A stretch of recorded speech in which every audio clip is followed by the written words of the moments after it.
What's up, everybody, and welcome to the Haze Demon Show. And today we're going to be going over the new 2020 tier list for South Park Phone Destroyer Sci-Fi. That's science fiction coming at you. What you see here behind me is the 2019 tier list. That is just there to be able to give you something to compare the old list with the new list and see where things have changed over the last year or so. There's been a lot of buffs and nerfs. Just keep in mind that my opinion is based on being in the top 2 to 500 players, and I've been there for the last 2 years. So the game is a little bit different at the top of the game versus the bottom of the game and the middle of the game. It's different between the top 500 and the top 50 players. So just keep in mind that people use cards differently because of different stats and things of that nature. I'm having to record this video for the second time today because my mic was muted during the first video. A whole 30 minutes I recorded and it was muted, so can't really watch a tier list video if I'm not talking. The other two videos I recorded today, they're just gonna have to be muted. Anyway, so this is the old tier list. Just something to keep in mind also, that I'm gonna be rating these cards based on they're Legendary level 4, Epics level 5, Rares level 6, and Commons level 7. I'm going to be basing the cards on how well they do by themselves, not how well they do in combination with other cards. That they need to be boosted up, or whatever, Pope Timid, or anything like that. That's going to make a card lower on the list. And we're talking about consistency of the card. How well does the card do over the course of 100 games, mixed and matched with different combinations of other cards? How well does that card do versus all these other kinds of decks and whatnot? Yep. So, without further ado, for the third time today, we are going to reveal the 2020 tier list for your viewing pleasure. Let's go ahead and check that bad boy out. Here it is going to be. Booyah, right there. Right off the bat, we're going to be talking about the S tier class cards. We got Alien Queen Red, Sizzler, Stewart, and Mecha Timmy. Mecha Timmy was in the A tier before. I decided to bump him up because I feel like the mind control can come in very handy, and he's a ranged unit, meaning he's going to stay alive a lot longer, potentially, right? So, very good stats, health, and attack. And the mind control is very good. Alien Queen Red was also in the S tier before, however she got a buff since then to make her poison last forever. Her poison used to feel like it lasted forever, and some people thought it did. It only lasted for 45 seconds. That buff to it makes a big difference. Now obviously people can use Purify and Regeneration and Hallelujah to potentially counter this, but that's only one theme in the whole game that can counter this card. Otherwise, most of the time, she's going to get what she needs to do done, which is killing all of your units on the field eventually. And then we have the brand new card, Sizzler Stewart, which I'm so happy that I waited to put this tier list video out for him to be able to be in here. The third Sci-Fi Legendary. Definitely an S tier card with 4 costs. His War Cry freezes units within a cone, kind of a thin but kind of long cone, for 3.5 seconds. And then for every attack that he does, it will boost up his speed up to 2 times the speed he started out with. This card is so good. It's definitely what Sci-Fi needed in order to be able to bring the crunch to the opponents. He doesn't seem like he has too much health. He doesn't seem like he has too much attack. But if he gets boosted up with his own speed and he gets locked onto anything, he's going to kill it really quickly, especially the new kid. Very strong in that department. So, A tier, we have Space Warrior Token, who was in the D tier, I think, last time. All he got changed for him was that he went from a 3 cost to a 2 cost unit. That 2 cost makes him so much more powerful.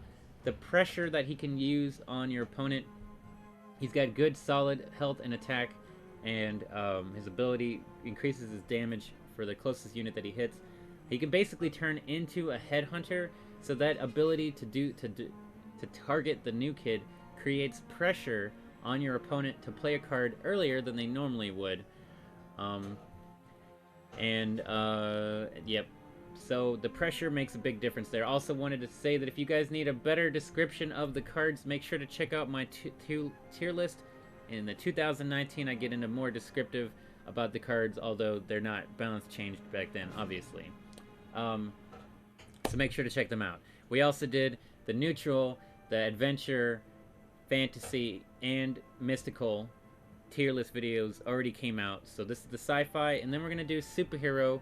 And I know it's kind of odd place in the video to do this, but then also I will be working on top 10 commons, rares, epics, and legendary cards. And then I'm going to do a top 10s of assassins, fighters, tanks, ranged, and spell cards, right? So I'm going to be making more tier list videos than just about each theme this year to help you guys out.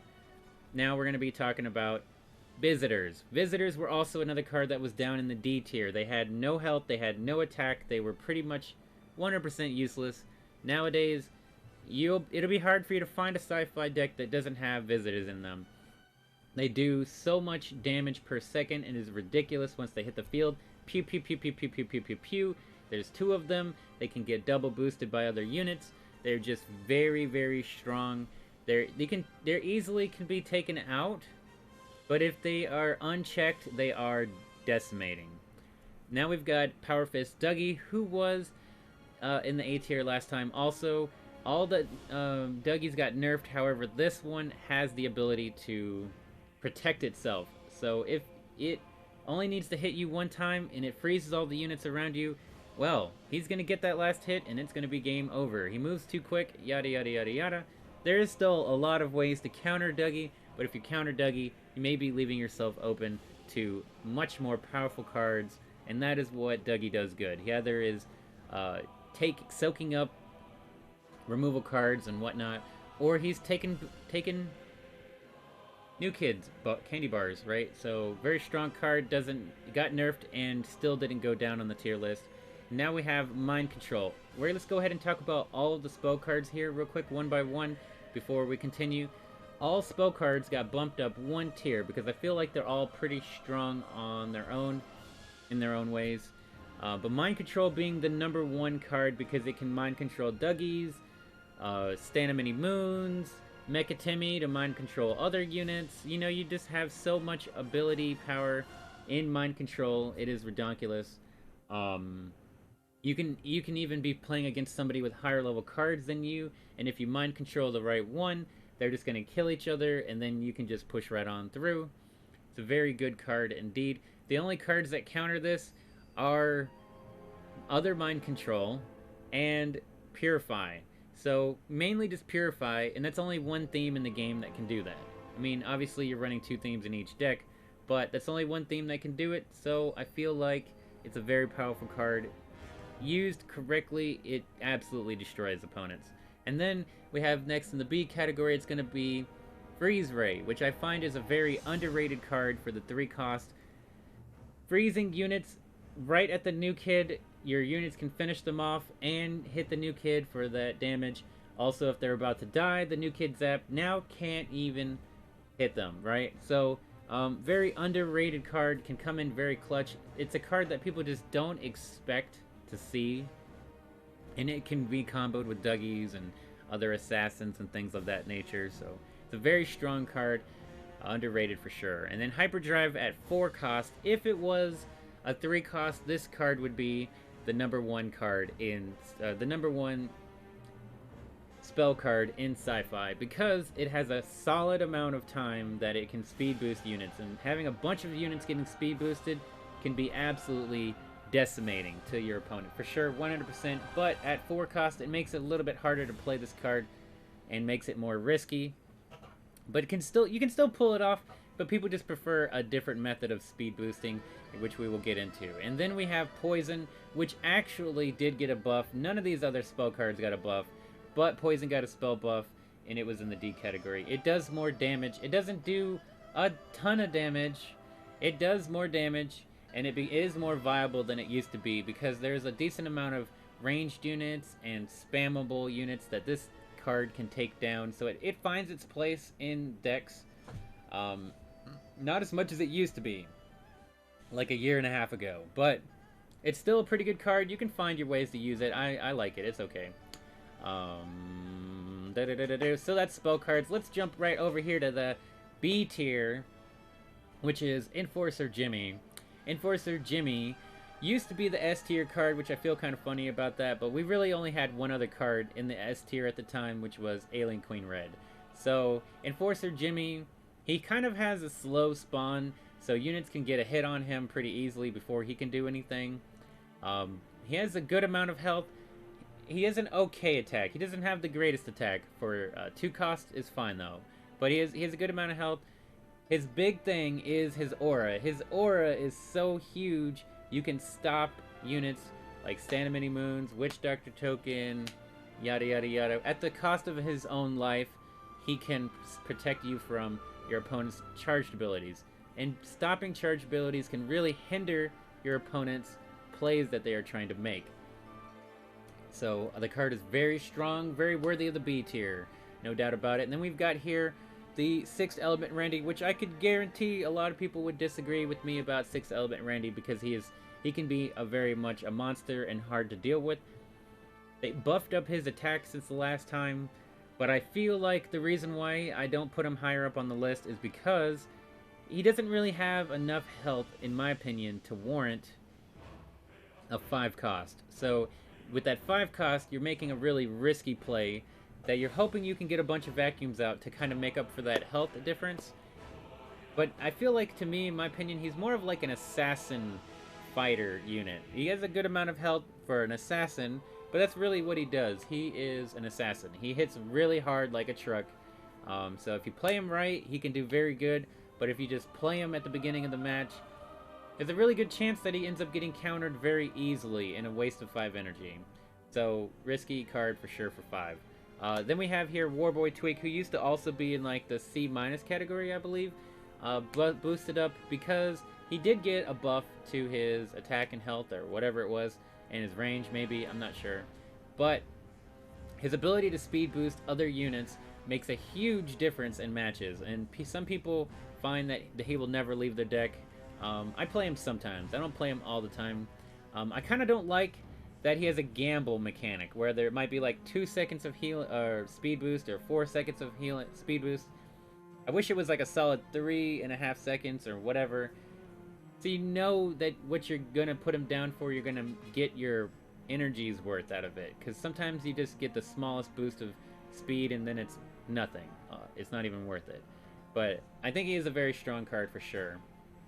Then we've got a C+ category, which is going to be the Awesemo. Again, with C+ category, don't take these cards too lightly. They are still very good cards. C+ category, Awesemo. He has a ton of health. He has a good amount of health to warrant the 5 cost. He walks really slow, always a good thing. His freeze lasts a pretty good amount of duration. He just doesn't really have a lot of attack, which is fine. He's a tank. I just feel like there's better fighter/tanks in the Sci-Fi theme that make it hard for him to be able to compete and be at a higher level, and also to compare him to other tanks in other themes, he just doesn't cut it as much. So hard for him to push up the tiers, but still a very good card, no doubt about it. Bounty Hunter Kyle, I'll see a lot of people would probably disagree with me again that this card deserves to be at a higher rank, but I feel like he just doesn't have enough health or attack on his own to really do a lot. He can, however, boost up any card in the game, be a melee unit or a ranged unit, and then they become an unstoppable killing machine, right? So he still has the potential to do a really good thing and do his job and sit on the field forever, potentially. But a lot of people do have the answer to him. Aerostorm, Labard Jimmy, yada yada yada yada yada. I don't think Labard kills him right away, but anyway. People do have the answers to him. I don't necessarily run the answer for him all the time, so he can be a little more tricky for me to deal with. But if I was running those other things, because I've played him and I've seen what people can do, I just feel like he just doesn't do good enough to be able to compete against the other ranged units of this theme. And then next we have here is going to be Cyborg Kenny, which maybe again some people might think he deserves to be higher, but there is like 100 counters in this game for this card. Yes, the pro is that unlike Mind Control, you can put him on the field, he can run to your enemy's side of the field, and then mind control somebody, so there's less walking time, more time to attack or be attacked, whoever's being mind controlled, and it lasts 3 seconds longer than mind control. So in a way, it can work a lot better than mind control, but there is so many ways to counter him. Aerostorm, Poison, Labard Jimmy, Fireball, Lightning Bolt. You name it, you got it. There is going to be a counter to Cyborg Kenny. So an assassin unit, a 2-cost assassin. Purify, exactly what I'm saying. So he's like, you can make him work, but he's so risky. That's what's holding him back from being higher up on the list, for sure. And then we have the C- category, which is going to be Alien Drone. Alien Drone is actually a pretty damn good card. It has a good amount of health, a good amount of attack. There's 2 copies of it, sort of, that spawn on the field. But it really relies on you using cock magic with this card to make it worth it. Because you're going to put him on the field, the other units get to turn into chickens, and he's going to still be an Alien Drone. But it is immune to poison and vampirization and mind control. So, I mean, it has its purposes. But you can find yourself a lot of the time with it in your hand and you don't know what to do with it. And it's not going to play out that well. So, yep. And now we got Robo Bebe, which I know a lot of people are going to be like, oh my goobers, I can't believe you put Robo Bebe so low. Well, she cannot compete with these other ranged units. She is not as good as them. Her attack is really low. Her health is really low. The only thing that's really good about her is that when she kills units, she can speed up her attack, potentially boosting her damage per second. What she really needs is more attack. She needs either more attack on her own, or she needs to have somebody boosting her up, like Bounty Hunter Kyle or Master Ninja. Without those cards, Robo Bebe or Bradley, without those cards, Robo Bebe just can't do what she needs to do compared to the other cards. She just can't do the damage. She needs more damage. If she had more damage, she would probably be in the B category. But the way she is now, nope, she needs too much to boost up her power. And then we have 4-assed Monkey, who hasn't changed his tier list as last time. He is a 3-cost assassin with an explosion of damage afterwards, hitting units. I feel like for 3-cost assassin, he should have more health and more attack, but other 2-cost assassins can out-trade him, and I think that's not fair. It doesn't make sense. He should have more, at least have more health, so that if he gets hit first by the other unit, he can still kill them with 2 hits or whatever, I guess, would be what I'm trying to say here. The math isn't working, but the math is going to be there when you figure it out for yourself. And anyway, also, I think that his explosion, the Death Wish, it should do more damage. It should do enough damage to at least kill chickens his level per their level. I don't know the exact numbers, but I do think that maybe a level 6 4S Monkey should at least kill level 4 chickens, if not level 5 chickens with the explosion damage, which is a pretty good amount of explosion damage, and I think that that's what it should do. It should be a good enough explosion damage. And alrighty, here we've got on the D category, it's going to be Program Stan, who I had as one of my my first level 4 epic card. And can you believe it? He's not a very good card anymore. Not at all. Actually, he wasn't even that good when I played him, and I still played him, and now he's even worse. He has okay health. He doesn't have great health or attack. He has okay health and okay attack. He has a pretty fast attack. His problem is coming down to his freeze ability is not good enough. 2 seconds doesn't last long enough. The damage that it does is extremely small amount of damage. If he could freeze for 1 more second longer, it would probably put him up 2 tiers easily. Because it's only 2 seconds, it's not enough. 3 seconds, I would feel like it would definitely make a big difference. Even maybe 2.5 seconds might make a bigger difference. But where it's at 2 seconds right now, it is just not enough to warrant using this card compared to other fighters, tanks in the theme, for sure. He just doesn't have enough oomph. And so next we've got here Astronaut Butters, the 2-cost fighter, 2-cost assassin with a Death Wish to speed boost up a unit. He attacks slow. Every other assassin can hit him first and kill him before they even get hit. He used to have more health than some of the other assassin so that if you played him on your side of the field, he would survive and then boost up or whatever. But now he just dies, and that's it. He doesn't have a good enough attack, he doesn't have good enough health. His speed boost is pretty good.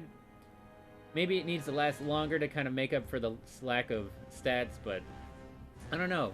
Astronaut Butters is just not in a good spot right now, and it's hard to fix him. We have E category. It's going to be Alien Clyde, who is one of my first 6 comments. Also, doing that poison damage. He randomly hits a target with poison damage. He has bad health. He has bad attack. The poison is very good, actually. The poison does a lot of damage. It can kill a lot of ranged units. If only one unit's on the field, you're guaranteed to hit it, or you're going to force your opponent to put another card out on the field. If his poison was like Alien Queen Red, it would be so good. It'd be so good. You could poison a tank unit and know that's going to die. That would make him a pretty good buff. I would buff him probably up 2 tiers if he could do that. Maybe 1 tier, because his stats are kind of not that great. And so next we have here Ice Sniper Wendy. Her attack is bad, her health is bad. The time it takes for her to use her ability is too slow. Her freeze might be long enough, maybe, but it's not long enough. Let's just say it's not long enough. Her range and her cone for her freeze is terrible also. So maybe leave the freeze time the same, but increase the range, increase the width, allow for more freezing potential. You're only freezing 3 units anyway, so it might as well be a wider range of hits. Even if it was more like Captain Wendy's ability, where it's a circle around her, it would be better than a cone of attack potential.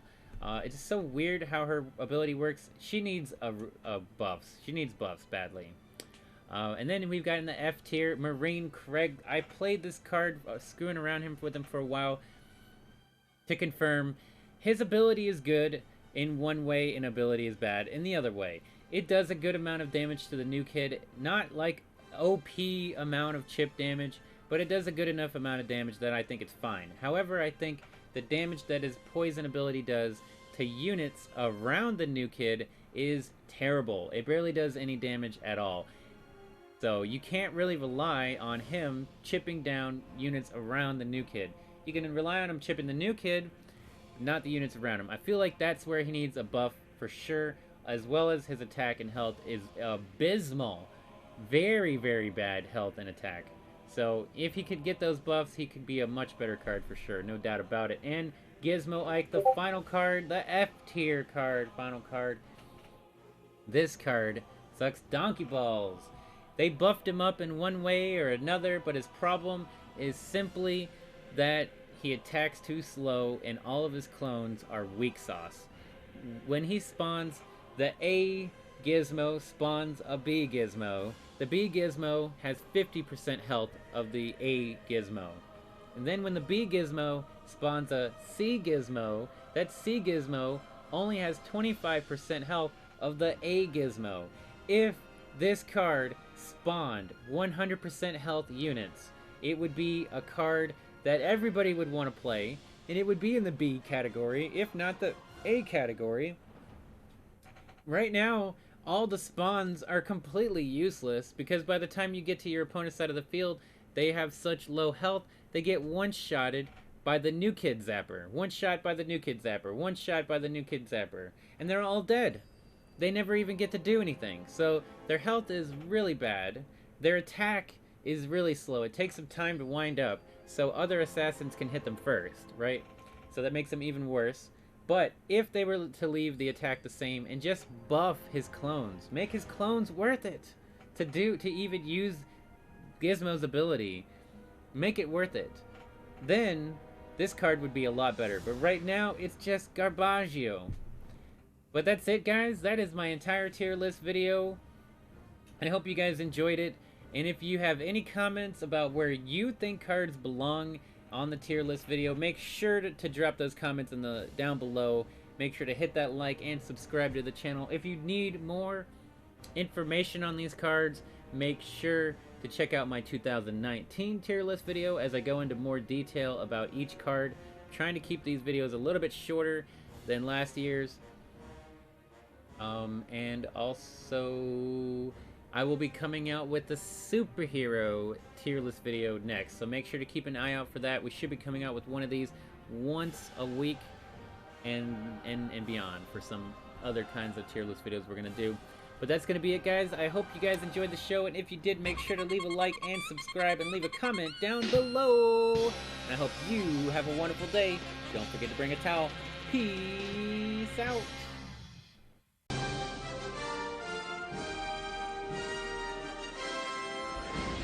Young people from all over the globe are joining up to fight for the future. I'm doing my part. I'm doing my part. I'm doing my part. I'm doing my part too. They're doing their part. Are you? Join the Towel Nation and save the world. Service guarantees citizenship.